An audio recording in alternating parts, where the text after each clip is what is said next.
अस्सलाम वालेकुम। मेरा नाम है अब्दुल रज़ाक और आप देख रहे हैं प्रॉपर्टी हब यूट्यूब चैनल। आज मैं आपके लिए लेके आया हूँ 5 मरले का पुराना हाउस। ठीक है, ये देखें, ये किचन है। ये इसमें 5 मरले पे ये घर बना हुआ है। इसका खूब ये किचन है और इसकी डिमांड है 22 लाख। बाकी इस घर का ओवरव्यू मैं आपको दे रहा हूँ। ये देखें, ये किचन हो गया। ये नीचे के बॉक्सेस चेक कर लें, रूफ पे चेक कर लें। चलें दूसरे कमरे में चलते हैं। सामने ये 3 कमरे हैं, ये सहन है।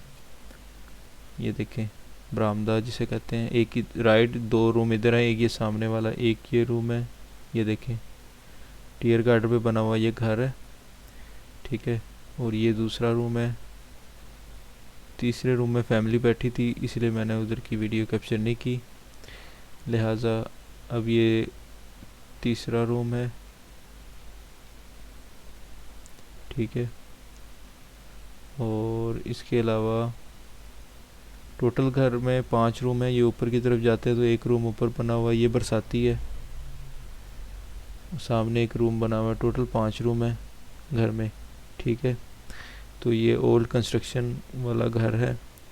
तो टीयर गार्डर पे ये बना हुआ है। लिहाजा आपको अगर ये हमारी वीडियो अच्छी लगी है तो प्लीज़ सब्सक्राइब कर लें हमारे चैनल को। इस तरह की इन्फॉर्मेटिव वीडियो लेके आता रहता हूँ मैं। इसकी लोकेशन है बगदाद कॉलोनी, रहीमियर ख़ान। इसकी डिमांड है 5 मरले की 22 लाख। अपना अपने साथ वालों को ख्याल रखें। अल्लाह हाफिज़।